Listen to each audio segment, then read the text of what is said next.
Dear students, good morning. Today students will be study class 10th chapter number 1 Social Science in History. Chapter name The Rise of Nationalism in Europe. आज विद्यार्थी इस video के माध्यम से class 10th social science in history में chapter number 1 the rise of nationalism in Europe it means Europe में राष्ट्रवाद का उदय का कोरोना वायरस की वजह से वीडियो के माध्यम से अध्ययन करेंगे। इस वीडियो में चित्र में दिखाया गया है कि the dream of world wide democratic and social republic the first या pact between nations a print prepared by Frederic Sorrieu 1848। It means Frederic Sorrieu world wide democratic और सोशल रिपब्लिक के स्वप्न राष्ट्रों के बीच 1948 में एक एग्रीमेंट या ट्रीटी हुआ था। 1848 में in 1848 Frederic Sorrieu a French artist prepared a series of 4 prints visualizing his dream of a world made of a democratic and social republic as they called them. The first print of the series showed the peoples of Europe and America, men and women of all ages and social classes, marching in a long train and offering homage to the Statue of Liberty as they pass by it. It means 1848 में एक फ्रांसीसी artist Frederick सोरू ने 4 picture की एक series बनाई जिसमें उसने अपने ड्रीम का एक संसार रचा जो उसने अपने शब्दों में डेमोक्रेटिक और सोशल रिपब्लिक से मिलकर बना था। इस सीरीज में फर्स्ट पिक्चर में यूरोप और अमेरिका के लोग दिखाए गए हैं। सभी एज और सोशल क्लासेस के मेल एंड फीमेल एक लंबी लाइन में स्वतंत्रता की प्रतिमा की वर्णना करते हुए जा रहे हैं। As you would recall artist of the time of the French revolution personified liberty as a female figure. Here you can recognise the torch of enlightenment. She bears in one hand and the charter of the right of man in the other. It means आपको यहाँ ये याद होगा कि फ्रांसीसी revolution के दौरान कलाकार या आर्टिस्ट स्वतंत्रता को महिला का रूप प्रदान किया करते थे। यहाँ भी ज्ञान उदय की पहचान या मशाल को पहचान सकते हैं जो उसके हाथ में और दूसरे में मनुष्य के राइट्स का घोषणा पत्र दिया है। On the earth in the foreground of the image lie the shattered remains of the symbols of absolute institutions. In sorry utopian vision, the peoples of the world are grouped the distinct nations identify through their flags and national costume. Leading the procession way past the Statue of Liberty are the United States and Switzerland, which by this time were already nation states.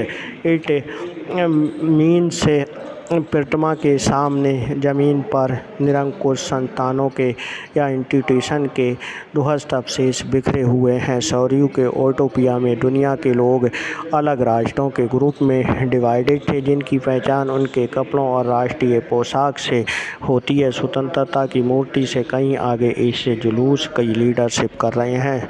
United state of America और Switzerland तब तक राष्ट्र राज्य बन चुके थे। France जो क्रांतिकारी तिरंगे से पहचाना जा सकता है। France identify evil by the revolutionaries in tricolor has just reached the statue.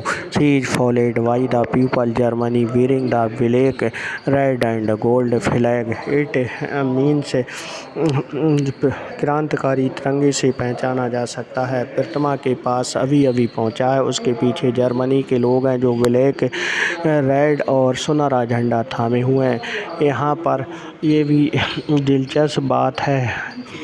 Interestingly, at the time when Soryu created this image, the German peoples did not yet exist as a United Nations, the flag they carry is an expression of the liberal hopes in 1848 to unify the numerous German-speaking French liberties into a nation state under a democratic constitution।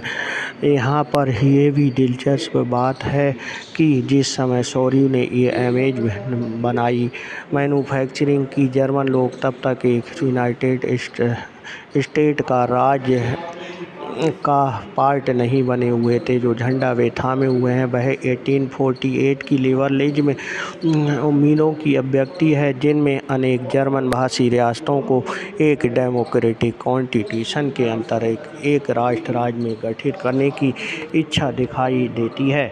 Following the German peoples are the peoples of Austria, the kingdom of the two Sicilies, Lombardy, Poland, England, Ireland, Hungary and Russia from the heavens above.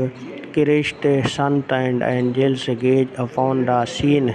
They have been used by the artists to symbolize fraternity among the nations of the world. It means German लोगों के बाद Austria दो सिसिलियों की राजशाही, Lombardy, Poland, England, Ireland, Hungary और रूस के लोग हैं। ऊपर स्वर्ग से ईसा मसीह, संत और फरिश्ते इस दृश्य में अपनी नज़रें जमाए हुए। आर्टिस्ट ने उनका इस्तेमाल या यूज दुनिया के राष्ट्रों के बीच भाईचारे के प्रतीक के रूप में किया है। The chapter will deal with many of the issue visualized by Soryu in Fig 1 during the 19th century. Nationalism emerged as a force which brought about sweeping changes in the political and mental world of Europe. It means इस chapter में कई ऐसे subject उठाए जाएंगे जिनकी काल्पनिक अभिव्यक्ति सौर्यू ने चित्र फर्स्ट में की थी। 19th सेंचुरी के दौरान नेशनलिज्म एक ऐसी पावर बनकर उभरा जिसने यूरोप के पॉलिटिकल और मेंटल वर्ल्ड में भारी चेंजेस ला दिए थे। The end result of these changes was the emergence of nation state in place of the multinational dynastic empires of Europe. The concept and practice of the modern state Europe, in which a centralized power exercises sovereign control over a clearly defined territory, had been developing over a long period of time in Europe. It means in changes से अंततः Europe के बहुराष्ट्रीय वंशीय साम्राज्यों के स्थान पर राष्ट्र राज्य का उदय हुआ। यूरोप में लॉन्ग टाइम से एक ऐसे मॉडर्न स्टेट की एक्टिविटीज़ और आइडियाज़ डेवलप्ड हो रहे थे जिसमें स्पष्ट रूप से परिभाषित क्षेत्र पर प्रभु सत्ता एक सेंटर पावर की दिखाई दे रही थी।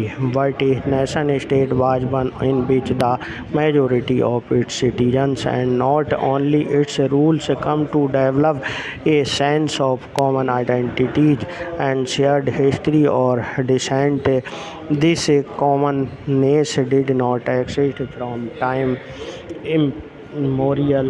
It was forged through struggles, through the actions of leaders and common people. It means यहाँ पर एक लेकिन राष्ट्र राज्य में न केवल उनके शासकों बल्कि उसके अधिकांश नागरिकों में एक साझा पहचान का भाव और साझा हिस्ट्री या विरासत की भावना थी। साझेपन की ये भावना अनंत काल से नहीं थी, ये संघर्षों और नेताओं तथा आम लोगों की सरगर्मियों से निर्मित हुई थी। This chapter will look at the divergent processes through which nation state and nationalism come into being in 19th century Europe. ये अध्याय उन विविध प्रक्रियाओं पर प्रकाश डालेगा जिनके अंतर्गत 19th सेंचुरी के यूरोप में राष्ट्र राज्य और राष्ट्रवाद अस्तित्व में आए थे। Next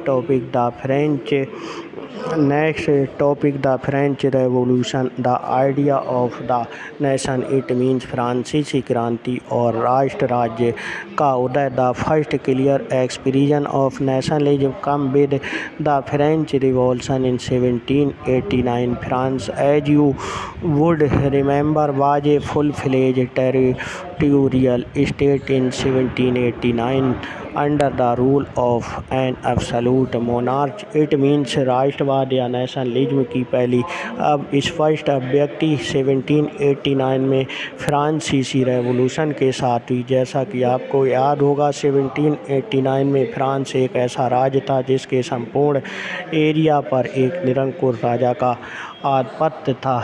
the political and constitutional changes that come in the wake of the French Revolution lead to the transfer of sovereignty from the monarchy to a body of French citizens.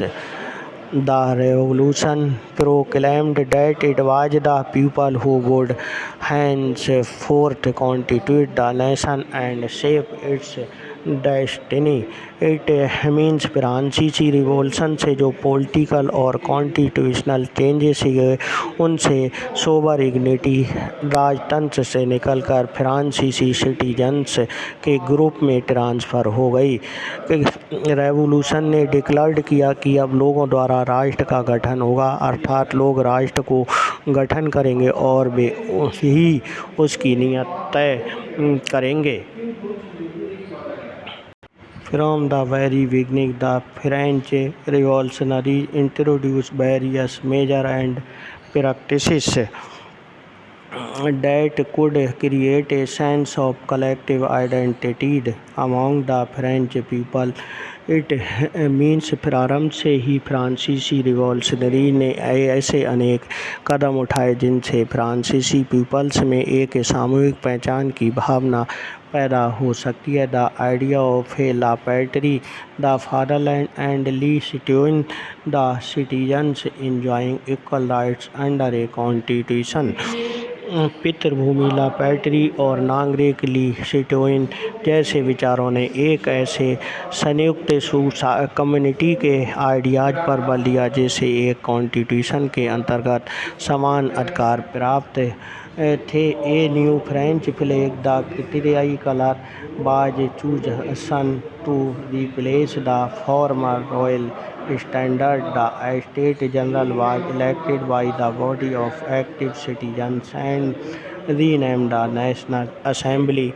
It means अतः एक new फ्रांसीसी flag the try colour चुना गया जिसने पहले के राष्ट्रध्वज की जगह ले ली। स्टेट जनरल का इलेक्शन सक्रिय एक्टिव सिटीजन्स के द्वारा समूह या ग्रुप के द्वारा किया जाने लगा और उसका नाम बदल कर नेशनल असेंबली कर दिया गया। The state general new hymns were composed, oaths taken and martyrs commemorated, all in the name of the nation. A centralized administration system was put in the place and it formulated uniform laws for all citizens within its territory.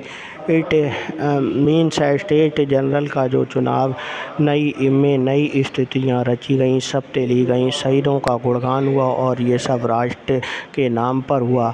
एक केंद्रीय प्रशासनिक व्यवस्था लागू की गई जिसने अपने भूभाग में रहने वाले सभी नागरिकों के लिए समान कानून लागू कर दिए।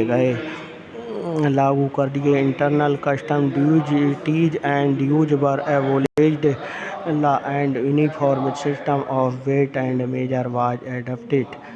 Regional dialects were discouraged and French, as it was spoken and written in Paris, became the common language of the nation. It means आंतरिक आयात निर्यात फीस समाप्त कर दी गई या टैक्स समाप्त कर दिए गए और वेट एंड मापने की एक समान सिस्टम लागू किया गया। रीजनल बोलियों को हतोत्साहित किया गया और पेरिस में फ्रेंच जैसी बोली और लिखी जाती थी वही राष्ट्र की साझा भाषा बन गई। इस प्रकार the revolutionaries further declared that it was the mission and the destiny of the French nation to liberate the peoples of Europe from despotism. In other words, to help other peoples of Europe to become nation. It means revolutionary ने ये declare किया कि फ्रांसीसी Nations का ये भाग और M था कि यूरोप के लोगों को निरंकुश शासकों से मुक्त कराएं। दूसरे शब्दों में when he new of the event in France reach the different cities of Europe students and other members of educated middle classes began setting up Jacobin clubs. Their activities and campaigns prepared the way of French armies which moved into Holland, Belgium, Switzerland and much of Italy in the 1790. With the outbreak of the Revolutionary Wars, the French armies began to carry the idea of nationalism abroad. It means जब France की घटनाओं की खबर Europe के विभिन्न शहरों में पहुंची तो छात्र तथा शिक्षित मिडिल क्लासेस के अंशरत जैकोबिन क्लबों की स्थापना करने लगे। उनकी एक्टिविटीज़ और अभियानों ने उन फ्रेंच आर्मीज के लिए रास्ता तैयार किया जो 1790 के दशक में हॉलैंड, बेल्जियम, स्विट्ज़रलैंड और इटली के बड़े इलाके में घुसी। क्रांतिकारी युद्धों के दौरान शुरू होने के साथ ही फ्रांसीसी आर्मीज नेशनलिज्म के आइडियाज़ को विदेशों में ले जाने लगी। Within the wide sweep of territory and come under his control, Napoleon set about introduce many men of the reform that he had already introduced in France. Napoleon के कंट्रोल में जो विशाल एरिया आया वहाँ उसने ऐसे अनेक सुधारों की शुरुआत की जिन्हें फ्रांस में पहले ही आरंभ किया जा चुका था। Through a return to monarchy, Napoleon had to dot restored democracy in France, but in administrative field he had incorporated revolutionary principles in order to make means France में राजतंत्र वापस लाकर नेपोलियन ने निसंदेह यहाँ वहाँ प्रजातंत्र को नष्ट किया था, मगर प्रशासनिक क्षेत्र में उसने क्रांतिकारी सिद्धांतों का समावेश किया था ताकि पूरी व्यवस्था अधिकतर संगत और कुशल बन सके। Make the whole system more rational and efficient. The Civil Code of 1804, usually known as the Napoleonic Code, did away with all privileges based on birth, established equality before the law and secured the right to property. इस प्रकार Napoleon ने 1904 की नागरिक संहिता, जिसे आमतौर पर Napoleon की संहिता के नाम से जाना जा सकता है, इस प्रकार नेपोलियन ने 1804 में एक अपनी संहिता बनाई। उसने जन्म पर आधारित स्पेशल राइट समाप्त कर दिए। उसने कानूनों के समक्ष बराबरी और प्रॉपर्टी के राइट्स को भी सुरक्षित बनाया। Before this code was exported to the regions under French control in the Dutch Republic, in Switzerland, in Italy and Germany, Napoleon simplified administrative division, abolished the feudal system and freed peasants from serfdom and manorial dues. In the towns to guild restrictions were removed. It means Napoleon ने शहरों में भी कारीगरों के श्रेणी और संघों के नियंत्रण को हटा दिया। उन्होंने भूदासत्व और जागीरदारी शुल्कों से मुक्ति दिलाई। यातायात और संचार व्यवस्थाओं को सुधारा गया। किसानों, कारीगर, मजदूरों और नए उद्योगपतियों ने नई मिली आज़ादी चखी। उद्योगपतियों और ख़ास तौर पर सामान बनाने वाले लघु उत्पादक ये समझने लगे कि system transport and communication system were improved. Peasant artisans, workers, and new businessmen enjoy a new found freedom. Businessmen and small-scale producers of goods in particular began to realize that uniform laws, standardized weight and measure, and a common national currency would facilitate the movement and exchange of goods and capital from one region to another. इस प्रकार वहाँ के जो भी लोग थे या उद्योगपति या कॉमन पब्लिक, उनके लिए सामान बनाने वाले लघु या छोटे प्रोड्यूसर्स ये समझने लगे कि एक समान कानून, मानक भार और नाप और एक राष्ट्रीय मुद्रा से एक इलाके से दूसरे इलाके में गुड्स और कैपिटल के आवागमन में हमें सहूलियत मिलेगी या आसानी होगी। However, in the areas concerned, the reactions of the local population to French rule were mixed. Initially, in many places such as Lyon and Switzerland, as well as in the certain cities like Brussels, Mainz, Milan, and Warsaw, the French armies were welcomed as harbingers of liberty. It means, लेकिन जो Napoleon के जीते हुए इलाके थे या उसने उस पर पुनः अधिकार कर लिया, वहाँ के लोकल लोगों या लोकल पब्लिक की फ्रांसीसी शासन के प्रति मिली जुली प्रतिक्रियाएँ दिखाई दे रही हैं। शुरुआत में अनेक स्थानों जैसे हॉलैंड और स्विट्ज़रलैंड और साथ ही कई शहरों जैसे वर्सेल्स, मेंज, मिलान और वारसा में फ्रांसीसी सेनाओं का स्वतंत्रता का तोहफा या देने वालों की तरह स्वागत या वेलकम किया गया है।